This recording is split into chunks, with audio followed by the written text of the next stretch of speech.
माननीय प्रधानमंत्री श्री नरेंद्र मोदी जी का हरियाणा की पावन धरा पर सोनीपत एवं रोहतक की समस्त जनता की तरफ से अभिनंदन करती हूँ।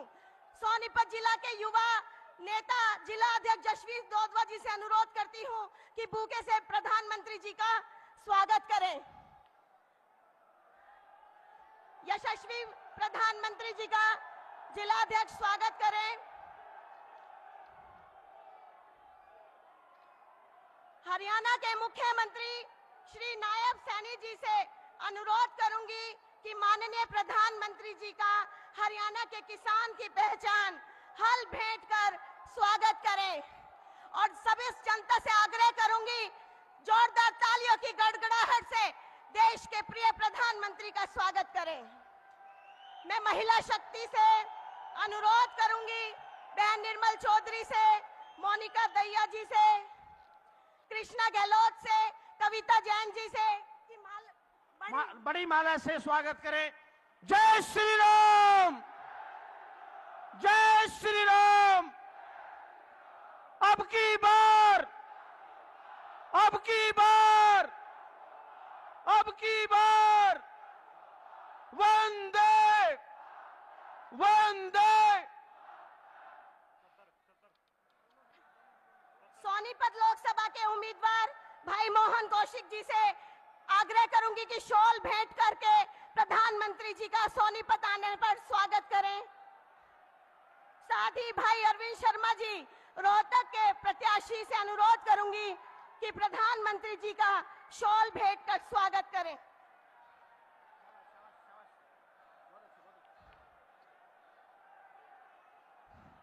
भारत माता की, अब की बार 400 पार, अब की बार, फिर एक बार, फिर एक बार।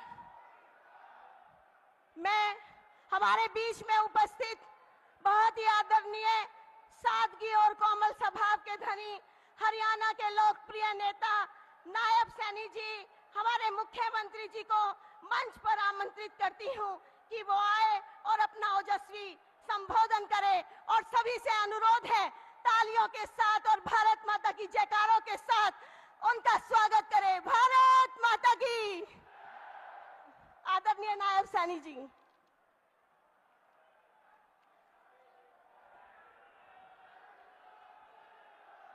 भारत माता के, भारत माता के।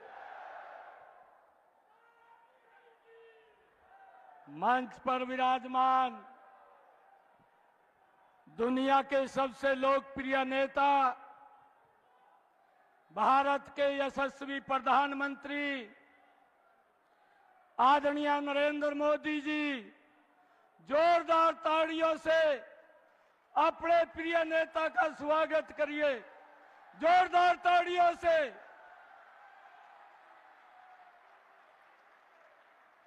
आज का दिन हम सब के लिए ऐतिहासिक है, जो देश के प्रिय प्रधानमंत्री, राष्ट्र निर्माता और युग पुरुष श्री नरेंद्र मोदी जी का गौरवशाली सानिध्य आज हमें मिलेगा। मोदी जी के दूरदर्शी फैसलों के चलते आज भारत का लोहा पूरी दुनिया मान रही है। चाहे अयोध्या में भगवान श्री राम के मंदिर के निर्माण की बात हो, चाहे अनुच्छेद 370 को निरस्त करने की बात हो, चाहे 3 तलाक को रोक हो, आतंकवाद पर सर्जिकल स्ट्राइक हो, 1 रैंक 1 पेंशन हो, 55 करोड़ देश के नागरिकों को आयुष्मान भारत का लाभ हो, ऐसी ऐसी योजनाएं आदरणीय प्रधानमंत्री नरेंद्र मोदी जी के नेतृत्व में इन 10 वर्षों में मैं देखता था। इस क्षेत्र में हमारी माताएं बहनें 2-2 किलोमीटर से 2014 से पहले सर के ऊपर मटका रख करके पीने का पानी लेकर के आती थी, परंतु आदरणीय नरेंद्र मोदी जी की नीतियों के कारण आज हर घर के अंदर नल और स्वच्छ जल पहुंचा करके अपनी माताओं बहनों को आज पानी लाने की दूर से आवश्यकता नहीं है। ये कार्य ये हमारे यशस्वी प्रधानमंत्री जी ने इन 10 वर्षों के अंदर किया है। आदरणीय मोदी जी की ही अगुवाई में आज भारतीय जनता पार्टी देश की ही नहीं विश्व की सबसे बड़ी पार्टी भाइयों भारतीय जनता पार्टी बनी है। ये संभव हुआ है। मैं आदरणीय प्रधानमंत्री जी का आज इस पवित्र भूमि पर आज सोनीपत के इस गोहाना की ऐतिहासिक भूमि पर पधारने पर मैं बहुत बहुत स्वागत और धन्यवाद करता हूं। मुझे यह केवल भारतीय जनता पार्टी में संभव है कि एक छोटा परिवार का बालक और एक गरीब परिवार का बालक आज चाहे मनोहर लाल जी के रूप में है और चाहे मुझे इस प्रदेश के प्रमुख के रूप के में बैठाने का काम आदरणीय एक छोटे से कार्यकर्ता को आदरणीय नरेंद्र मोदी जी ने किया है। मुझे गर्व है कि साल 2014 में हरियाणा की बागडोर संभालने के साथ ही मनोहर लाल जी ने यह संकल्प लिया था कि हरियाणा को नंबर 1 राज्य बनाएंगे। 2014 से पहले हरियाणा में चारों तरफ भ्रष्टाचार का बोलबाला था। हरियाणा पूरे देश में पर्ची और खर्ची और नौकरियों की बोली के लिए बदनाम था। बिना पैसे और सिफारिश कोई नौकरी नहीं मिलती थी, इसलिए बच्चे बहुत पिछड़ रहे थे। मनोहर सरकार की पारदर्शी नीतियों के चलते और हरियाणा के गरीब युवाओं को मेरिट के आधार पर नौकरियां आज मिल रही है। आज गरीब व्यक्ति का आज युवाओं का भी एक बड़ा विश्वास आज इन 10 वर्षों में आपकी सरकार के प्रति बड़ा है।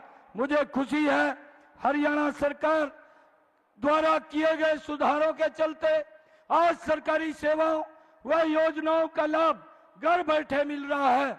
युवाओं को सरकारी नौकरी के लिए न तो सिफारिश ढूंढनी पड़ती है और न ही जमीनें बेचनी पड़ती है।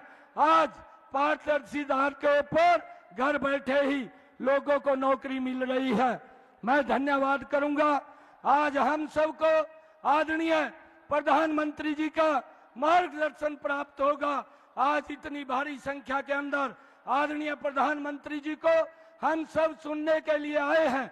मैं आज पुनः गोहाना की इस ऐतिहासिक भूमि पर पधारने पर मैं आदरणीय प्रधानमंत्री जी का बहुत बहुत स्वागत और धन्यवाद करता हूं और एक विश्वास दिलाता हूं कि हरियाणा ने आज आपके नेतृत्व में जो पिछले 10 वर्षों में आपने गरीब के लिए काम किया है, आपने महिला के लिए काम किया है, आपने किसान के लिए काम किया है, आपने युवाओं के लिए काम किया है। आज जब मैं 10 वर्ष के बाद देखता हूं कि आज युवा के अंदर भी जोश है, आज किसान भी मजबूत हुआ है, आज महिला सशक्त हुई है, आज गरीब के चेहरे पर मुस्कान लाने का काम इन 10 वर्षों में आपकी सरकार ने किया है। आज जब चारों तरफ ये इतना बड़ा वातावरण आपकी सरकार के प्रति बना है तो आज हरियाणा प्रदेश के जन जन ने ये संकल्प लिया है, एक एक वोट कमल के फूल के ऊपर दे करके आदरणीय प्रधानमंत्री जी 10 के 10 कमल के फूल खिला करके तीसरी बार देश की बागडोर आपको सौंपने का काम ये हरियाणा के लोग करेंगे। आज हरियाणा के अंदर 11 कमल के फूल खिलेंगे, 10 लोकसभा और 1 विधानसभा का कमल का फूल खिला करके आपके पास भेजने का काम करेंगे। मेरा आप सब इतनी भारी संख्या में जो आए हैं, हम सब आज से ही आदरणीय प्रधानमंत्री जी के उस मंत्र को लेकर के एक एक घर के अंदर जा करके भाइयों कमल का फूल खिलाने का काम करेंगे। 10 की 10 लोकसभा की सीटें आपकी झोली में डाल करके हरियाणा प्रदेश के लोग अहम भूमिका आपको तीसरी बार प्रधानमंत्री बनाने में करेंगे। आप यहाँ पर पधारे हैं, मैं पुनः आपका यहाँ पधारने पर हरियाणा की तरफ से बहुत बहुत स्वागत और धन्यवाद करता हूँ। इन्हीं शब्दों के साथ जय हिंद, जय भारत, जय भारत मां। जय श्री राम, जय श्री राम। तप, त्याग, तपस्या के प्रतीक मैं विश्व के सबसे शक्तिशाली नेता, मां भारती के सच्चे सपूत, माताओं के दुलारे, बहनों के प्यारे, बेटियों के रक्षक, हिंदुस्तान को विश्व में सिरमौर बनाने वाले, भारत को विश्व की नई विकास की ऊंचाइयों देकर जगत गुरु बनाने वाले, जन जन के प्रिय नेता, जिनकी नीतियों का पूरा विश्व कायल है, भारत के यशस्वी एवं लोकप्रिय प्रधानमंत्री माननीय नरेंद्र भाई मोदी जी को बहुत ही सम्मान के साथ समस्त हरियाणा की जनता की राम नाम के साथ न्योता देती हूं कि आए और अपना संबोधन दे। मिट्टी में मिला दो, जुदा हो नहीं सकता, इससे ज्यादा तो कोई किसी का हो नहीं सकता। एक बार फिर से मोदी की आवाज में आवाज मिला दो, फिर देखो हिंदुस्तान में क्या हो नहीं सकता। मोदी मोदी मोदी मोदी मोदी, जय श्री राम।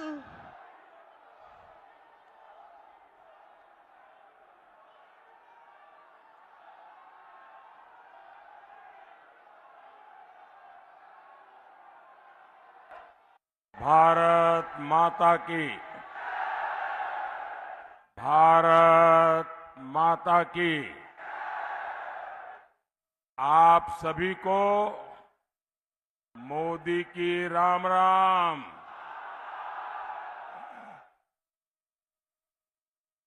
मैं सोनीपत की पवित्र भूमि को प्रणाम करता हूं।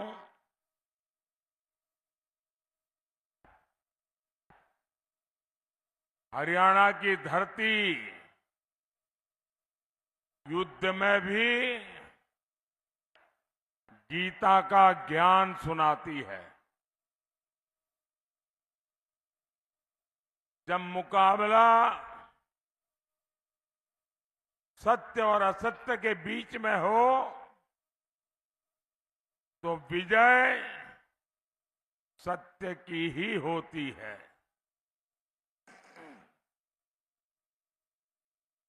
साथियों,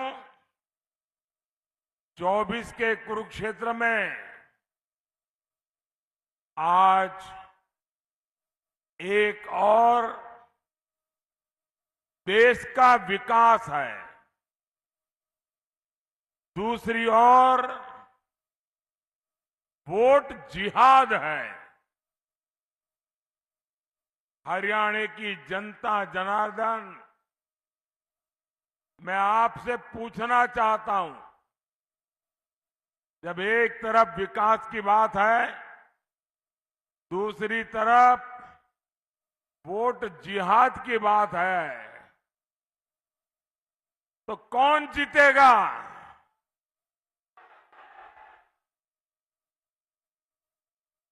आपके जवाब ने तय कर दिया है। फिर एक बार, फिर एक बार, फिर एक बार। तो 4 जून को ये मुत्तूराम की जलेबी का क्या होगा?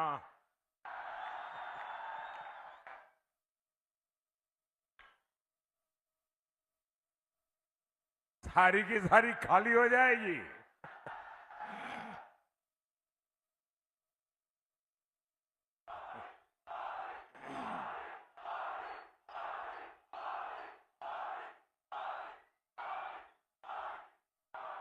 साथियों, कांग्रेस 10 साल से सत्ता से बाहर है और इसलिए पूरी तरह बौखला रही है।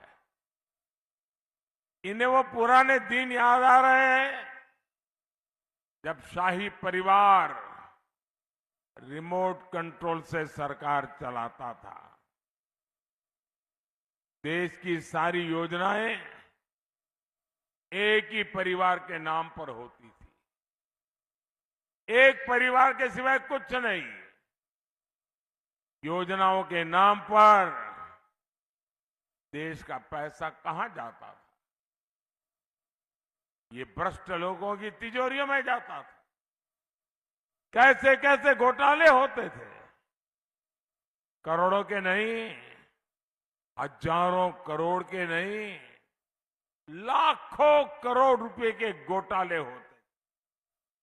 साथियों, नाम बदलने से असलियत नहीं बदलती है।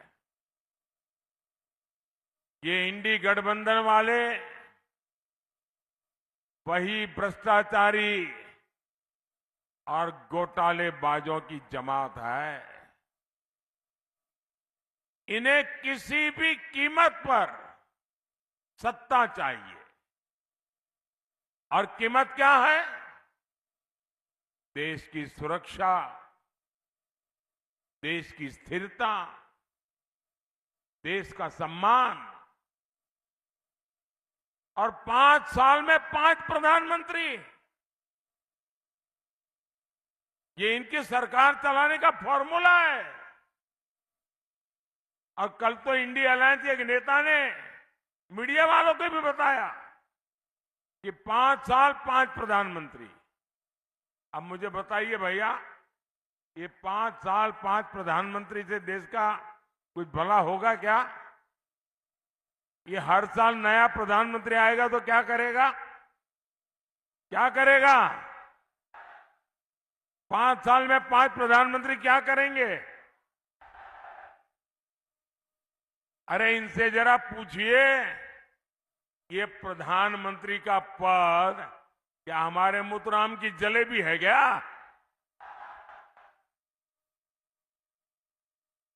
ये देश चलाने की जिम्मेदारी है, ये मिठाई खाने का मौका नहीं है।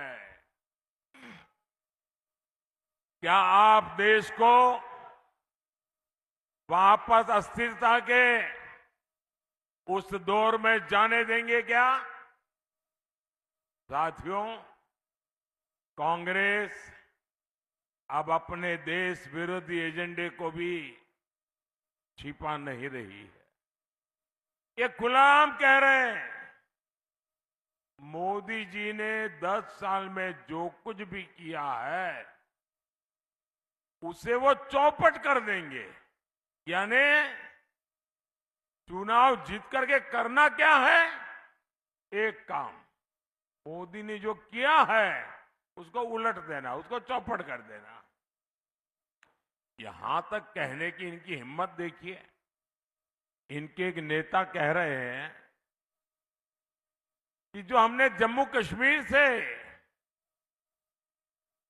धारा 370 हटाई, धारा 370 की दीवार हमने कब्रिस्तान में गाड़ दी है।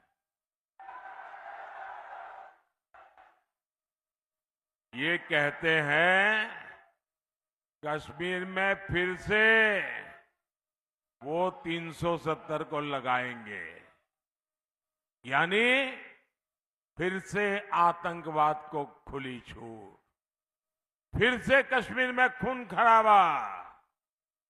मैं हरियाणा की वीर धरती से कहना चाहता हूं, कांग्रेस वालों सुन लो, अब कश्मीर में लहराएगा तो केवल हमारा तिरंगा लहराएगा।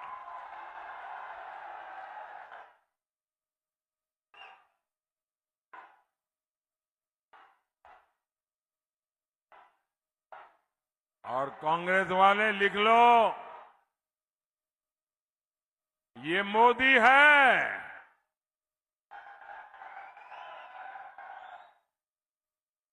ये 370 को वापस लाने के सपने छोड़ दो, और अगर कोशिश करोगे ना, लेने के देने पड़ जाएंगे।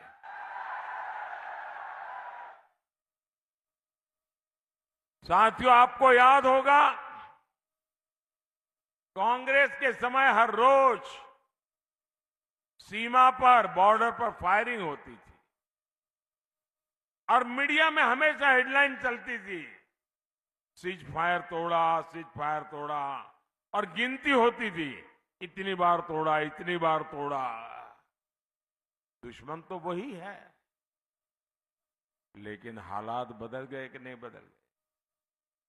बदले कि नहीं बदले? ये किसने किया? ये किसने किया? ये हालत किसने बदले? ये गोलियां किसने बंद कराई? ये मोदी ने नहीं, आपके एक वोट ने किया है। आपके एक वोट ने। ये आपके वोट की ताकत है कि दुश्मन की बम बंदूक को भी ताले लग जाते हैं। ये आपके वोट की ताकत है।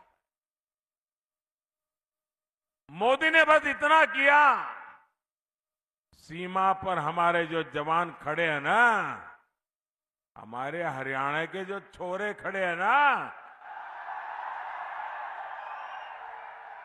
मोदी ने उनको खुली छूट दे दी। मोदी ने कह दिया, अब गोलियां गिनने की जरूरत नहीं है। और आप देखते हैं, नतीजा आपके सामने है। लेकिन भाइयों बहनों, मोदी के इन फैसलों से कांग्रेस और इंडी गठबंधन का कलेजा फट रहा है। उनसे पाकिस्तान की यह हालत देखी नहीं जा रही है, और इसलिए अब कांग्रेस वाले पाकिस्तान के प्रवक्ता बन गए हैं। पाकिस्तान के प्रवक्ता। और कांग्रेस के नेता कह रहे हैं, उनकी तरफ से भारत को धमकी देते। क्या कहते हैं? हमारे सामने देखकर आंखें खोल कर, चुप रहो, चुप रहो, जरा डरो, डरो, डरो। ये पाकिस्तान के पास परमाणु बम है। ये कांग्रेस वाले पाकिस्तान के प्रवक्ता बन करके मुझे आंखें दिखा रहे हैं। बताओ भाई,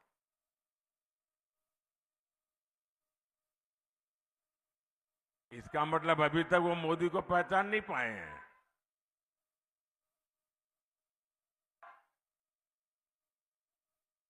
साथियों, आप मुझे बताइए, क्या भारत को पाकिस्तान से डरना चाहिए क्या?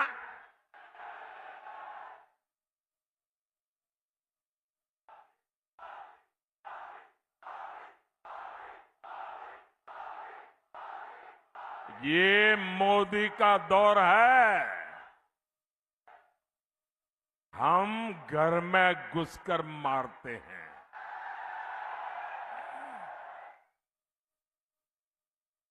कांग्रेस सारे पैतरे केवल तुष्टीकरण के लिए चल रही है।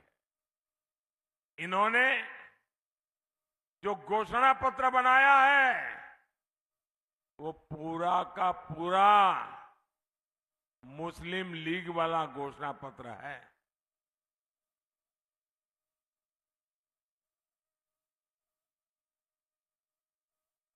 ये कहते हुए एक्सरे मशीन, सबका एक्सरे निकालेंगे।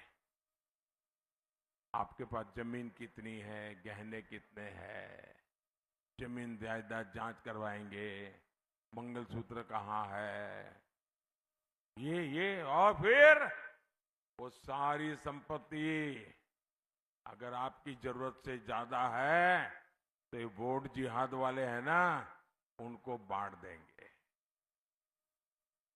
क्या आप अपनी संपत्ति छीनने देंगे?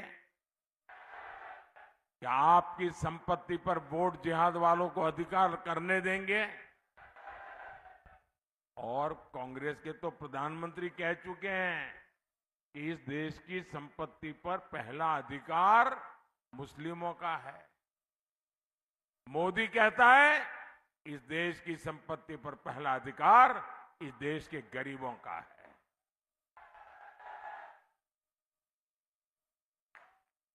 ये लोग आपकी आधी कमाई हड़पने की बात करते हैं।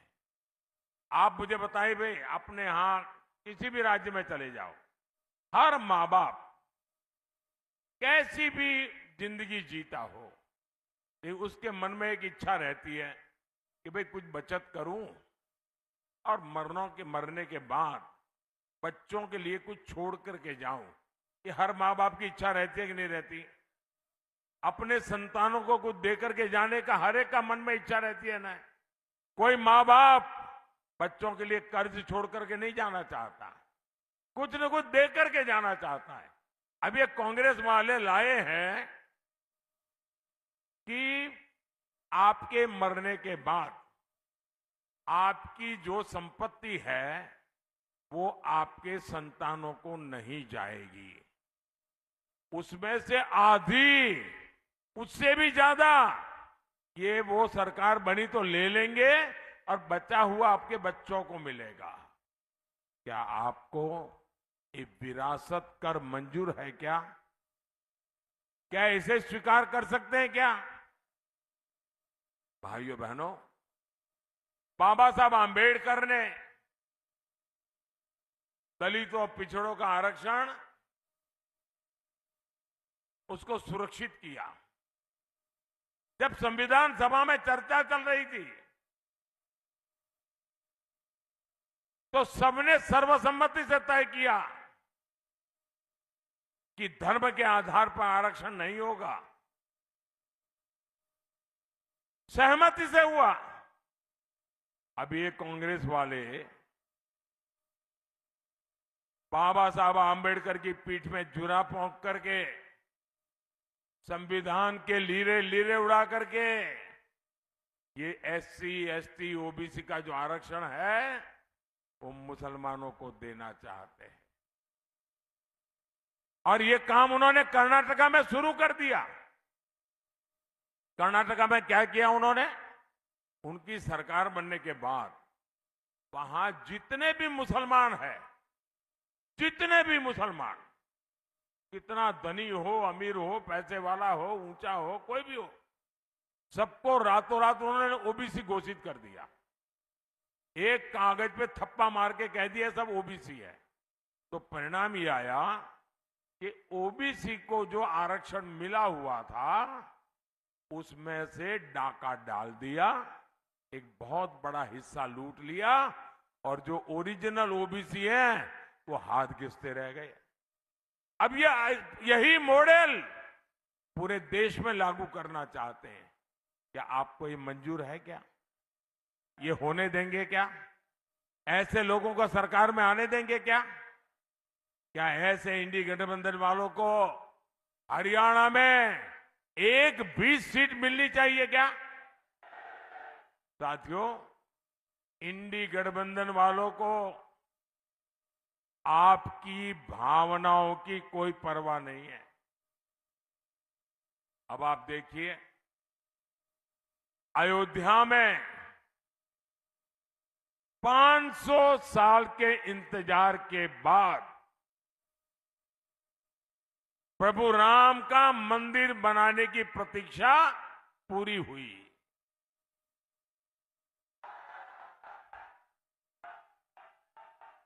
रामलला अपने भव्य मंदिर में विराजमान हुए। आप खुश हुए कि नहीं हुए? आपको खुशी हुई कि नहीं हुई? हर हिंदुस्तानी को खुशी हुई कि नहीं हुई? बोलिए जय श्री राम। अब देश आजाद हुआ, उसके दूसरे दिन ही राम मंदिर बनना चाहिए था कि नहीं बनना चाहिए था? इन्होंने लटकाए रखा, अदालतों में ले गए, अदालतों में भी अड़ंगे डाले। कांग्रेस ने अपने वोट जिहाद वालों को खुश करने के लिए जितनी रुकावटें कर सकते हैं की। उसके बावजूद भी ये राम मंदिर के जो ट्रस्टी हैं वो उदारता पूर्वक उनको निमंत्रण देने गए, उनको न्योता दिया कि प्राण प्रतिष्ठा के कार्यक्रम में आइए। इनकी प्रभु राम के प्रति इतनी नफरत, उन्होंने निमंत्रण को ठुकरा दिया। जिन्होंने रामलला का निमंत्रण ठुकरा दिया, क्या उन्हें आप कोई स्वीकार कर सकते हैं क्या? दूसरी तरफ दूसरा उदाहरण, इकबाल अंसारी नाम के व्यक्ति जो जीवन भर राम मंदिर के खिलाफ अदालत में केस लड़ते थे, उनके पिताजी भी लड़ते थे और बाबरी मस्जिद के लिए लड़ते थे, लेकिन जब अदालत का निर्णय आ गया तो उन्होंने कहा अब मेरी लड़ाई पूरी हो गई। और राम मंदिर वाले जब उनको निमंत्रण देने गए तो इकबाल अंसारी जीवन भर हिंदुओं के खिलाफ अदालत में लड़े थे, लेकिन जब राम मंदिर का निमंत्रण मिला तो खुद आकर के वहां बैठे और पूरे कार्यक्रम में हिस्सा लिया। अब एक तरफ है इकबाल अंसारी, दूसरी तरफ है कांग्रेस जो रामलला का निमंत्रण ठुकरा देती है। भाइयों, क्या ऐसी कांग्रेस को कोई स्वीकार करेगा क्या? हरियाणा स्वीकार करेगा क्या? साथियों, इंडी गठबंधन के नेता खुलेआम ऐसी बातें करते हैं। वो कहते हैं राम मंदिर तो बेकार है, और कांग्रेस के एक नेता जो अभी वहां से निकल करके बाहर निकले, उन्होंने कहा कि वहां तो जब अदालत का निर्णय आया तो चर्चा थी कि ये अदालत के निर्णय को कैसे उलट किया जाए और रामलला को वापस टेंट में कैसे भेजा जाए, उसकी योजना चल रही थी। मैं आपसे पूछना चाहता हूं कि आप कांग्रेस और इंडी वालों की जहरीली राजनीति को कामयाब होने देंगे क्या? इन्हें जवाब मिलेगा कि नहीं मिलेगा?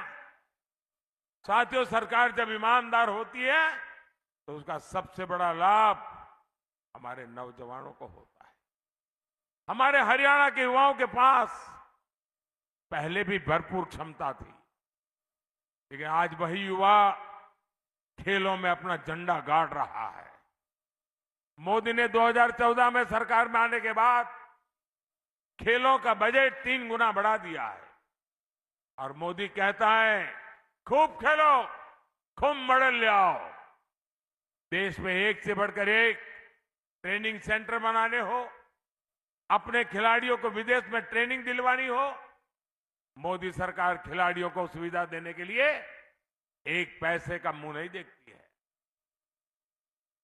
आज हजारों खिलाड़ियों को टॉप जैसी योजना का लाभ मिल रहा है।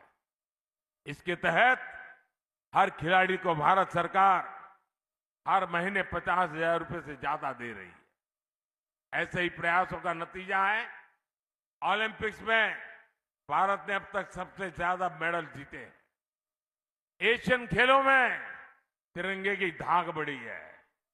यूनिवर्सिटी गेम में हमने रिकॉर्ड बनाया है। साथियों, भारत अभी से 2036 ओलंपिक भारत में लाने के लिए योजना करके काम कर रहा है। आप देखिएगा कुछ ही साल में भारत में पहला ओलंपिक भी हम होता हुआ देखेंगे दोस्तों, और उसमें तिरंगे की धूम होगी। उसमें हम हरियाणा और सोनीपत के युवाओं को देश के लिए सोना लाते देखेंगे। साथियों, आप लोग मुझे जानते हैं, मैंने सालों तक हरियाणा की रोटी खाई है। यहां की माताओं बहनों का मुझ पर कर्ज है। ये कर्ज मोदी अपनी मेहनत से लौटाएगा, और इसलिए हरियाणा का विकास ये मोदी का सपना नहीं, मोदी का संकल्प है। जो 60 साल में नहीं हुआ वो 10 साल में मोदी ने करके दिखाया है। आज अकेले हमारे हरियाणा से 12 एक्सप्रेसवे गुजर रहे हैं। 12 एक्सप्रेसवे। इनमें से 4 एक्सप्रेसवे सोनीपत के पास से गुजर रहे हैं। सोनीपत में रेल कोच नवीनीकरण कारखाना बनाए, खरखौदा में मारुति सुजुकी का कारखाना बनाने का प्लांट इस क्षेत्र में रोजगार के नए मौके बनाएगा। जिंद सोनीपत में पीने के पानी की समस्या थी, इसके लिए भाखड़ा से 400 करोड़ रुपए के प्रोजेक्ट मंजूर कर दिया गया है। साथियों, मोदी आपके स्वास्थ्य की भी उतनी चिंता करता है। मोदी ने आयुष्मान कार्ड बनवाकर मुफ्त इलाज की गारंटी भी दी है। मैं ये भी कहना चाहता हूं, 4 जून के बाद मोदी जब तीसरी बार सरकार बनाएगा,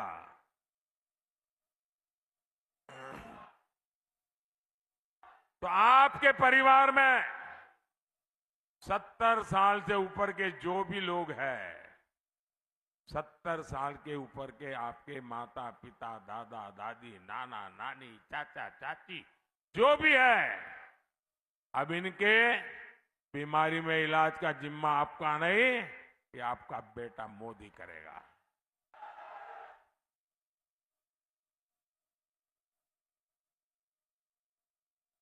बुजुर्ग माताओं बहनों को इलाज की चिंता करने की जरूरत नहीं होगी।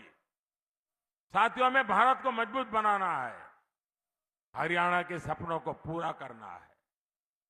हरियाणा से मोदी को केवल सांसद चाहिए इतना नहीं है, हरियाणा मोदी को हिम्मत, हौसला और आशीर्वाद भी देता है।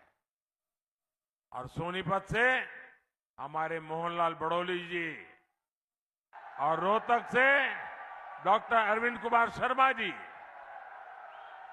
25 मई को उनको दिया गया आपका एक एक वोट सीधा सीधा मोदी के खाते में जाएगा।